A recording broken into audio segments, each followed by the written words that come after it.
Terminó la segunda jornada de la Copa Libertadores y ya empezamos a ver qué rumbo toman los grupos. Lo más destacado, sin dudas, fue el triunfo de Huachipato como visitante contra Gremio en Porto Alegre. Triunfazo que lo deja puntero en un grupo donde yo al menos pensé que no iba a tener muchas chances. Vamos con el repaso de los grupos.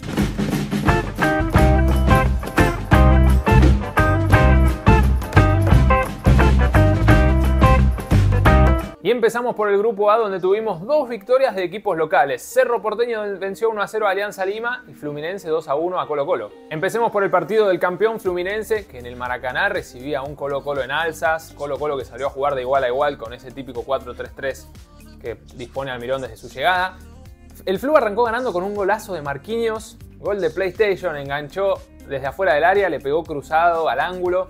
Marquinhos yo no lo tenía en el radar. Pasó por Norwich City, en realidad salió de Sao Paulo, tiene solo 20 años, pero el año pasado estuvo en el fútbol inglés. Por eso tal vez algunos de ustedes tampoco lo tengan ahí muy presente. Lo cierto es que uno quizás pensaba, sin Keno y sin John Kennedy la va a pasar mal el Flu, y no. Los suplentes están a la altura completamente. Como les dije, Colo Colo salió a jugar de igual a igual, tal vez condicionado por este gol tempranero, que no le permitió especular mucho. Pero a pesar de que fue superado por Fluminense, nunca resignó su idea y de hecho terminó llegando al empate con un gol de Paiva de cabeza tras un córner del Colo Gil. Y el primer tiempo fue eso, no tuvo tantas llegadas claras, Fluminense fue un poquito mejor, pero Colo Colo no salió a resguardarse demasiado, sino que se plantó bien en el Maracaná. En el complemento hubo una clara por lado, Arturo Vidal desperdició una definición mano a mano con Fabio después de un centro medio llovido frontal. No era tan fácil de desviar esa pelota, pero no pudo hacerlo. Y por el lado de Fluminense la clara fue el gol de Cano, centro de Marquinhos, que ya fue la gran figura del partido, y Cano marcó por primera vez en la Copa, recordando que es el goleador de la última edición de 2023. Y con el partido 2-1 llegó la jugada polémica de la noche, que fue el gol anulado a Colo Colo. La polémica radicó en que el gol de Zabala fue una jugada que antes pasó muy cerca del delantero Paiva y Paiva la tocó con la mano, de eso no hay dudas. El tema es que también había un defensor de Fluminense y la duda radica en si antes que Paiva la toque con la mano fue el hombre del Flu. Para mí en este caso estuvo bien anulado el gol, es clara la mano del hombre de Colo Colo. No me pareció así la de Fluminense, sé que hay muchos hinchas del Cacique que estaban muy disconformes con el gol anulado, es lógico, porque es el club de uno, pero no es que me pareció un robo alevoso, sino que no, era bastante dudosa, incluso viendo varias veces la jugada en el VAR. Entonces lo que estaba claro era que Paiva la tocó con la mano y por eso me parece que el gol está bien anulado. Pero más allá de esto, creo que Colo Colo deja una imagen muy positiva por jugarle de igual a igual al campeón en el Maracaná. Y me voy al otro partido, en el que Cerro Porteño en la Nueva Olla le ganó 1-0 a Alianza Lima sobre la hora, en un partido en el que para mí los dos decepcionaron. Y me meto con esto porque comparando con Colo Colo, y se los voy adelantando ahora, todos creíamos que entre el Cacique y el Ciclón iba a estar el segundo clasificado. Y con los resultados de hoy, incluso con Cerro habiendo ganado y Colo Colo habiendo perdido, creo que el equipo chileno está mucho mejor parado y ha demostrado mejores cosas en lo que va a esta Copa Libertadores. Como les dije, en Paraguay, Cerro Porteño ganó sobre la hora. Nivel decepcionante, sobre todo de Alianza Lima, que contra el Flu había hecho un partidazo y esta vez estuvo totalmente apagado. Cerro con la localía trató de tomar la iniciativa.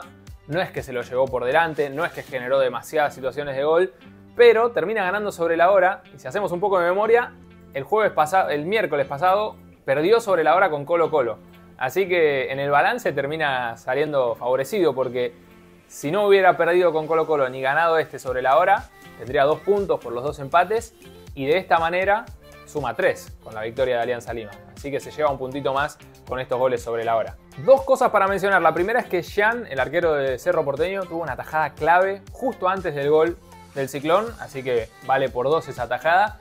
Y la otra es que vi algunos clips de jugadores de Alianza Lima en la jugada del gol de Cerro Porteño. Me sorprendió, no sé si es el poco compromiso, pero como que dejaron correr la jugada, no es que siguieron sus marcas, y varios de los futbolistas de Cerro que estuvieron desmarcados por esa desatención o cansancio, o no sé cuál es el motivo, terminaron participando de la jugada del gol del Pachi Carrizo. Así que imagino que habrá un tirón de orejas especialmente de Restrepo para esos futbolistas que perdieron la marca, perdieron la concentración, que iban caminando cuando Cerro Porteño atacaba. Así que así termina este grupo A. Como les dije, Fluminense y Cerro ganaron, pero para mí Colo-Colo en estas dos fechas dejó una mejor imagen que el Ciclón de Barrio Obrero. Seguimos con el grupo B, donde Sao Paulo consiguió un triunfo clave contra Cobresal. Tardó 80 minutos en meter el primer gol, pero lo terminó ganando 2-0. Y acá quizás voy a tirar una opinión impopular, como se dice, pero para mí Sao Paulo lo ganó muy bien. Sé que mucha gente, medios e hinchas paulistas criticaron al entrenador por el planteo, por el rendimiento, pero para mí Sao Paulo hizo méritos en todo el partido, tuvo jugadas claras en el primer tiempo y en el segundo. Cobresal casi que estuvo apagado, sin chances de atacar. Y Sao Paulo termina consiguiendo un triunfo valioso, tuvo jugadas claras con Luciano, con Caleri, que bueno, después termina metiendo el segundo tanto. Pero para mí, Sao Paulo gana con total justicia y habiendo hecho un buen partido. Hay que mencionar que la gran figura fue Requena, el arquero de Cobresal. Como les dije, Luciano tuvo un gol anulado. Para mí, Sao Paulo, después de esta victoria, por el rendimiento, si bien Cobresal era un equipo débil, cambió la cara de lo que había sido esa derrota contra Talleres en la primera jornada. Y así como les dije en la predicción de la fase de grupos, creo que Sao Paulo no es un gran equipo, no es un candidato al título, pero con lo que tiene le alcanza para ser primero en este grupo. Veremos cómo le va en Guayaquil la próxima fecha.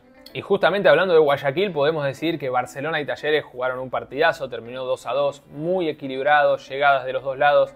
Creo que son equipos muy parejos, van a pelear hasta el final por la clasificación.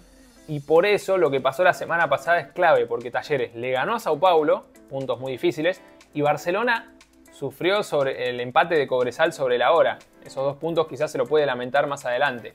Y de hecho, sobre la hora en este partido con Talleres también se lo empata el equipo argentino. Arrancó ganando el Barcelona con un golazo del Quito Díaz, referente, nosotros lo conocemos bien en la Copa Libertadores porque en los últimos años siempre aparece. Empató Girotti, en el segundo tiempo otro gol de penal del Quito Díaz y en la última jugada del partido Rodríguez lo igualó para Talleres, que se lleva un punto de oro. Si perdía este juego quizás iba a estar un poco más apretado, pero con la victoria ante Sao Paulo y el empate ante Barcelona, Talleres queda primero de grupo, cómodo, y ahora le toca visitar a Cobresal en Calama, que si bien es un estadio difícil por las condiciones climáticas, Cobresal ha demostrado ser el equipo más débil de este grupo B, y para mí Talleres, si logra una victoria en ese juego, ya va a quedar muy bien posicionado para lograr la clasificación. Y por qué no en el primer lugar del grupo. Y vamos al grupo C, donde tuvimos una de las grandes sorpresas, el triunfazo de Huachipato en Brasil contra Gremio, un partido que arrancó con Gremio dominante, tuvo un palo de Soteldo a los 20 segundos, después llegó el gol de Loyola para ya encaminar el rumbo del partido, porque ya con el 1-0 Huachipato pudo plantearlo distinto. Imagino que si un empate no hubiera sido malo en Brasil, una victoria se defendía como fuera. Pero para hablar de Gremio podemos decir que, a pesar de que el resultado es un masazo, en el primer tiempo tuvo varias situaciones claras, las que le mencionaba de Soteldo en el palo, después tuvo una salvada sobre la línea Huachipato con el partido ya 1-0, y tuvo un gol anulado por mala fortuna, porque un futbolista de Gremio quedó tirado en la línea y terminó desviando la pelota cuando era el gol del empate sobre el final de la primera parte. Entonces, si bien Gremio podemos decir que extraña a Luis Suárez, que no es el mismo que jugaba la Libertadores en 2017-2018, tiene bastante jerarquía. Fíjense que en delantera tiene a Soteldo, a un experimentado como Diego Costa con paso por Europa, Franco Cristaldo y Pavón, argentinos. Entonces, Gremio tiene lo suyo y no es que Huachipato le ganó a un equipo menor. Hay que mencionar también que Gremio viene de ganarle a Juventude la final del torneo Gauchao. Jugó con mayoría de titulares, pero con algunos suplentes. Fue un mix que armó Renato y le terminó saliendo mal porque ya perdió 2 partidos y tiene muy poco margen de error. Sale casi obligado a ir a ganarle a Estudiantes en La Plata en la próxima fecha. Cuando el primer tiempo estaba por terminar, Montes se mandó un golazo de otro partido. Tras un rebote le quedó en la medialuna del área, le pegó de primera, pegado al palo, inatajable para Marchesín. Y Huachipato se encontró con un segundo gol que lo dejaba muy bien parado. Y en el segundo tiempo no hubo sorpresas porque ya con el visitante ganando 2-0 se armó un partido que se quebró, que no tuvo mitad de cancha y en el que los dos tuvieron algunas situaciones, ninguna tan clara. Y como conclusión, Huachipato se termina llevando un triunfo merecido porque pegó en el momento justo y las pocas que tuvo las aprovechó. Pero como les dije, sobre todo en el primer tiempo, Gremio tuvo sus chances que no pudo aprovechar. Pero creo que igual sigue siendo un grupo abierto. No lo veo a Gremio muerto ni muy cerca de eso, porque todavía le quedan 2 partidos más en casa. Todavía tiene que jugar los 2 contra Estudiantes que van a ser definitivos. Así que triunfazo de Huachipato, que sin duda es el equipo de la semana. Y en el otro partido de este grupo, Estudiantes le ganó 2-1 a The Strongest, un duelo condicionado desde los 10 minutos por una expulsión a un futbolista de The Strongest. Tengo que decir que a primera impresión pensé que estaba mal expulsado, pensé que había tocado la pelota, pero hay una repetición que es muy clara, enfocada desde atrás, donde se ve que Correa, el de Estudiantes, es quien toca el balón y el jugador de The Strongest le comete una infracción. Después está la duda de si era o no último hombre. Yo creo que sí, porque Correa la adelantaba y se iba mano a mano con el arquero, si bien había algunos jugadores de The Strongest que se estaban acercando. Entonces creo que no hay dudas con la expulsión. Después de esto, Triverio mete un golazo. Es cierto que The Strongest no tenía mucha forma de generar juego y fue como por una jugada medio casual que le quedó a Triverio. Primero probó con la diestra y tras un rebote probó con la zurda. Eso también habla de lo importante que es que un delantero tenga recursos de jugar con las dos piernas, porque terminó metiendo un golazo. Y The Strongest se puso arriba en el marcador con uno menos en La Plata contra Estudiantes, una cancha muy difícil. Y hasta ahí llegó el equipo boliviano, que después trató de cerrarse, plantó un 5-3-1, casi que no tuvo llegadas al arco local. Y Estudiantes de a poquito insistió. Y recién en el segundo tiempo pudo igualar por medio de un gol de Carrillo, tras un centro de Edwin Cetré, el colombiano que había jugado en DIM la temporada anterior, que está haciendo una presentación bárbara en Estudiantes, una de las figuras del equipo. Y el propio Cetré metió el segundo gol, que fue un golazo, porque parecía que no tenía tanto ángulo, estaba un poco abierto en el área y definió cruzado, inesperado para el arquero Vizcarra. Y Estudiantes se termina llevando un triunfo que era obligatorio desde el contexto, porque era de local, porque no había ganado la primera fecha y porque el rival jugaba con 10 todo el partido. Y creo que Estudiantes lo termina mereciendo, hizo bueno, intentó todo el partido ante un equipo que se cerró mucho. Del otro lado podemos decir que The Strongest se queda con la duda de cómo se hubiera dado el partido 11 contra 11. Para mí igualmente hay crédito abierto para el conjunto boliviano, que le ganó a Gremio la primera fecha, perdió por 1 en La Plata, y ahora tiene un partido clave contra Huachipato, que es la sorpresa del grupo. Creo que ese partido nos va a dar la pauta de si Huachipato o The Strongest, o por qué no los dos, pueden pasar a los octavos de final. En el grupo D, Liga de Quito se recuperó de la derrota en el primer partido contra Universitario, le ganó a Botafogo 1-0, partido muy entretenido, a diferencia de ese doble 0-0 que habían tenido Liga y Botafogo en la Sudamericana pasada. Fue un partido de muchas llegadas, mucha acción en las áreas, y un Botafogo que, a diferencia de lo que había mostrado contra Junior, lo esperó un poquito más. Creo que también esto tiene que ver con jugar en la altura de Quito, pero si bien hubo muchas llegadas, la mayoría de los avances de Liga fueron con muchos hombres de Botafogo en el área. Así llegó el primer gol con una asistencia de Arce y gol de Alzugaray a los 4 minutos de partido. Y después hubo, como les dije, hubo llegadas de los dos lados, buenas actuaciones ofensivas. Botafogo más que nada por ahí con algunos pases filtrados o con remates de larga distancia. Y Liga con muchos más hombres involucrados, aunque siempre hay que decirlo que Liga, sobre todo de local, suele tener como recurso muy presente el remate de larga distancia. En este partido fueron Piovi, Quiñones, con varios intentos que estuvieron cerca. El segundo tiempo siguió en la tónica del primero. Creo que Liga se lleva un triunfo merecido y valiosísimo después de lo que había sido la derrota. Y Botafogo queda complicado porque ya perdió sus 2 primeros partidos, ahora tiene 2 seguidos de local y después cierra con 2 de visitante. Entonces Botafogo obligado a sumar, diría que 6 de 6 de local contra Universitario y después contra Liga. Y en la fecha 3, además del Botafogo Universitario, tendremos Junior Liga de Quito, duelo interesante para ambos, que en un grupo tan parejo, todos son duelos directos y determinantes por el primer puesto. Y lo último, como dato de color, es curioso lo de Liga de Quito con su entrenador, Alcácer, que no recibe la licencia Conmebol, por eso el técnico en la Copa es Adrián Gavarini, y veremos qué pasa, porque hasta junio pareciera que Alcácer no va a tener licencia y no va a poder dirigir. Vamos a un partido muy parejo entre dos equipos que quieren hacer historia, que son Junior y Universitario, que vienen de no pasar grupos en los últimos 10 años. Y ahora están muy bien encaminados en este grupo D, donde Liga y Botafogo quizás parecían candidatos, pero está muy parejo entre los 4 equipos. Y en Barranquilla empataron 1-1, Junior y Universitario, partido parejo, entretenido, llegadas de los dos lados. Lo veo a Junior con muchos recursos ofensivos, realmente es un equipo que tiene buenos futbolistas, bueno, ni hablar de Carlos Vaca, pero también enamorado. Y además tiene a Deiber Caicedo, que es muy bueno en pelota parada y que participa mucho de los ataques. Y del otro lado, Universitario, muy bien parado para jugar de visitante, que le jugó de igual a igual y aparte tuvo chances claras, ahora voy a hablar de gol anulado. Empecemos con el primer tiempo en el que cada uno tuvo un remate en el palo y el de Universitario terminó en gol. Después de que rebote en el palo, la empujó Aldo Corso, puso el 1-0. Sobre el final de la primera parte llegó el empate de Junior. Y en el segundo tiempo también tuvimos un palo por lado y un gol anulado por lado. En el de Junior no hay ninguna duda, fue posesión adelantada. Y el gol anulado de Universitario es dudoso porque la pelota rebota en la mano de Valera, que es quien termina convirtiendo, o del defensor de Junior. Realmente, por cómo se ve la jugada, realmente a primera vista pareciera que la toca el de Junior y no el de Universitario, pero bueno, imagino que el VAR, con muchas más cámaras y más recursos que nosotros, habrá determinado correctamente. Lo cierto es que al ver la jugada pareciera inexistente una infracción de la crema. Pero bueno, más allá de esto, Universitario se lleva un punto importante, lo va a tener que revalidar la próxima fecha como visitante también ante Botafogo en un duelo crucial para ambos. Y como les dije, Junior Liga, también duelo parejo. Los 4 equipos están en competencia, más allá de que Botafogo está con 0 puntos.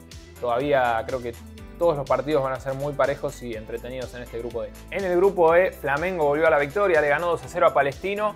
Y estamos empezando a ver un Flamengo muy localista por copas. Que como dijimos, le cuesta ganar afuera de casa, pero en el Maracaná no hay cómo enfrentarlo. Dominio total contra un Palestino que venía de ser goleado 4-0 por Bolívar. Flamengo tuvo muchísimas claras en el primer tiempo, entre ellas el gol de Pedro, con una definición extraña porque le hizo un sombrerito al arquero casi en una baldosa y después definió de cabeza. Tuvo varias llegadas y del otro lado podemos decir que Palestino tuvo una, que en estos partidos contra equipos como Flamengo en el Maracaná suele ser así, tenés una jugada por una desatención o algo que pasa y hay que meterla, y no fue el caso de Béjar, que no pudo definir bien.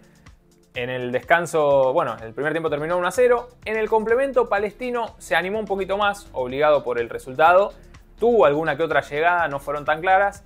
Y Flamengo terminó metiendo el 2-0 con un córner al primer palo, que Ortiz terminó empujando ahí, justo en el primer palo. Creo que también una desatención defensiva de Palestino. No es común ver ese tipo de goles y que esté tan descubierto el primer poste del arquero. Rigamonti, que valga aclarar, hizo un buen partido y es una de las figuras de Palestino, a pesar de que es uno de los equipos más goleados en el comienzo de esta copa. En el otro partido jugó el único líder de este grupo, que es Bolívar. Después de golear 4-0 a Palestino, le ganó 3-2 a Millonarios.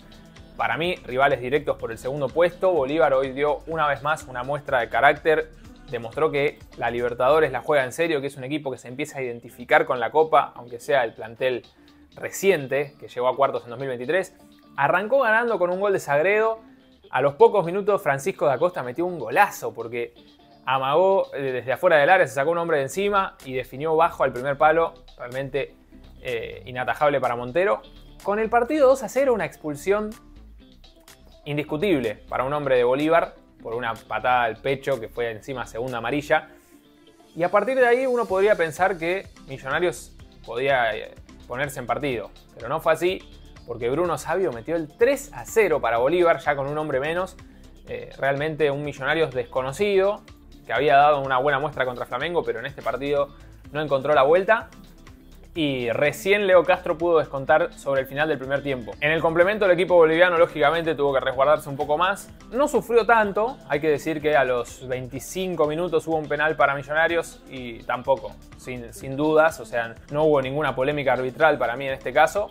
Pero Leo Castro metió el 3-2 y Bolívar lo aguantó bien, no sufrió demasiado ante un Millonarios que quizás le faltó un poco de creatividad o de iniciativa para buscar el empate. Y Bolívar suma 3 puntos de oro contra un rival directo con un hombre menos. Para mí Bolívar, al igual que el año pasado, en un nivel muy bueno y empezando a ilusionarse con hacer historia en la Copa Libertadores. En la próxima jornada, duelos importantes. Bolívar-Flamengo en La Paz. Si Bolívar gana ya da un paso y medio a la clasificación. Y después tenemos Palestino Millonarios, que es casi la última vida para los dos si no quieren quedar en el camino, porque si empatan ya quedan muy mal posicionados y obviamente si hay un ganador, ese equipo tendrá algunas chances de clasificar y el que pierda va a quedar muy rezagado. Pasamos al grupo F, donde Independiente del Valle consiguió un triunfazo sacatécnicos contra San Lorenzo. Para mí es medio extremista decirlo así, pero era una especie de final adelantada, pensando que Palmeiras tiene todo para ser primero y Liverpool está un escalón debajo. Independiente del Valle tenía que ganar sí o sí este partido contra San Lorenzo. No solo lo hizo, sino que jugó muy bien. tuvo muchísimos recursos en ofensiva, demostró ser un equipo con experiencia que la adquirió en los últimos años en Copa Libertadores. Ya no es que gana por solamente desequilibrio o por la altura o porque le tocan rivales débiles, porque San Lorenzo había jugado un partidazo contra Palmeiras y fue totalmente opacado por Independiente del Valle, un equipo muy bien parado en su cancha. Y como les dije, San Lorenzo no tuvo posibilidades en ofensiva. Es cierto que la altura juega un papel importante, pero hay equipos que han jugado muy bien en esas condiciones. Entonces creo que San Lorenzo decepcionó un poco, al mismo tiempo que Independiente del Valle se lució, con Kendry Páez como gran figura, que a él le hicieron el penal en el primer gol de Junior Sornosa. Después tuvo remates de larga distancia. Sobre el final de la primera parte termina metiendo el 2-0 Michael Hoyos, y en el complemento el partido no cambió, porque bueno, Independiente del Valle ya con la ventaja de 2-0 no tuvo que apresurarse tanto por acercarse al arco rival, y San Lorenzo no encontró forma de dar vuelta el desarrollo de juego para, aunque sea, tener chances de descontar. Como conclusión voy a decir que esperaba un nivel mucho más parejo. San Lorenzo no demostró ser el mismo que contra Palmeiras, pero aún así el grupo está abierto. ¿Por qué? Primero porque San Lorenzo tiene que jugar como local contra Independiente del Valle. Y segundo, por los resultados de la primera fecha. San Lorenzo sacó un empate contra Palmeiras, que no sé si Independiente del Valle va a poder sacarle puntos al equipo brasileño.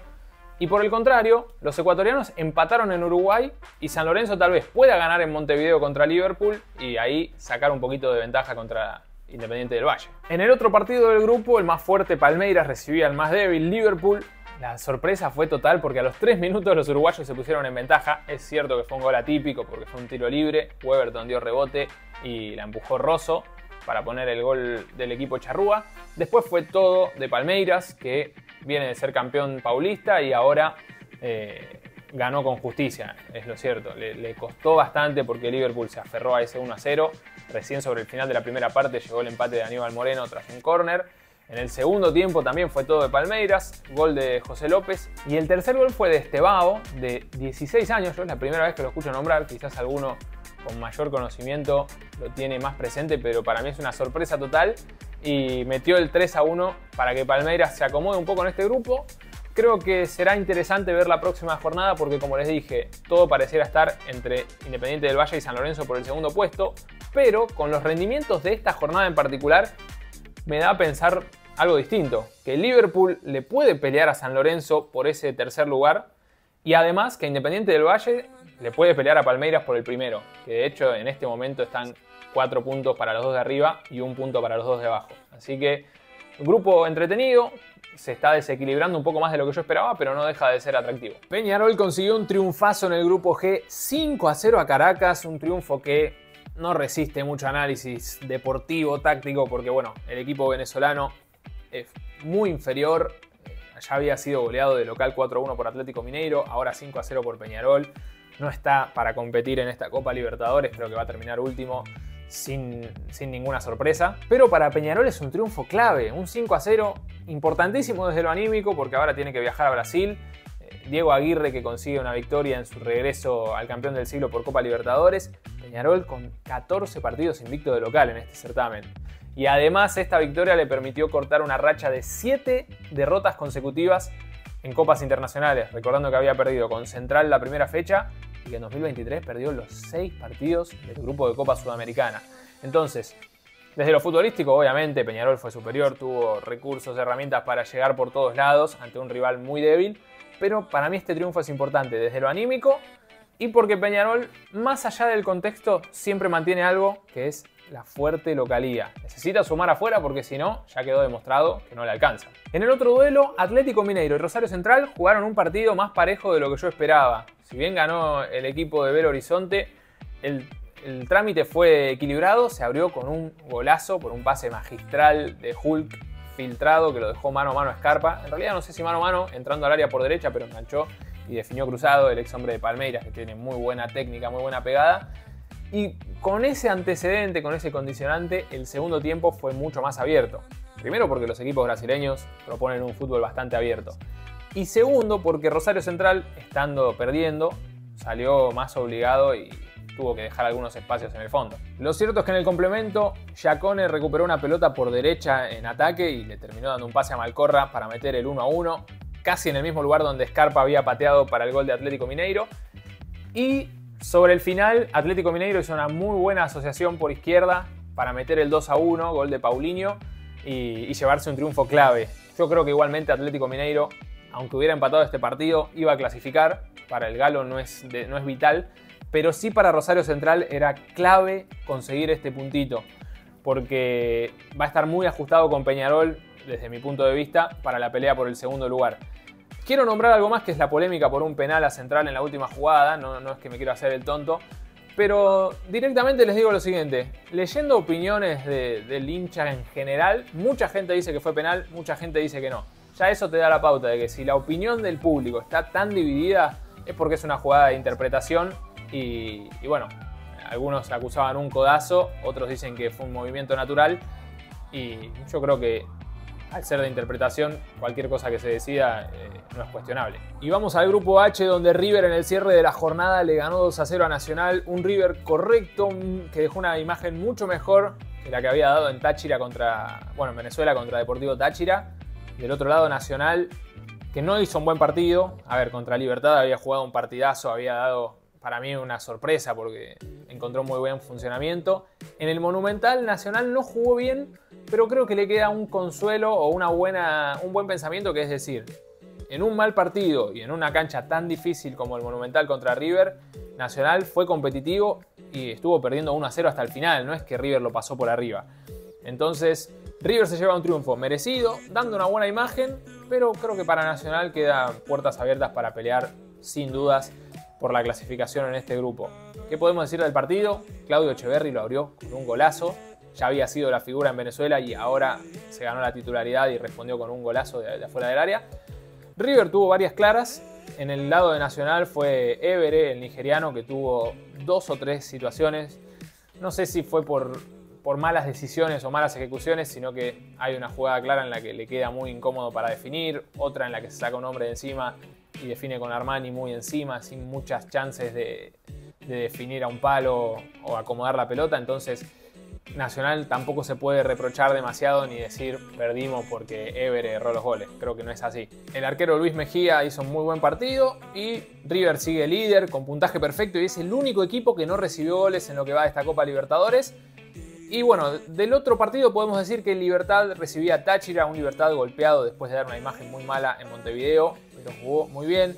Es cierto que el rival es débil, este año los venezolanos vienen muy mal y le ganó con claridad a Táchira.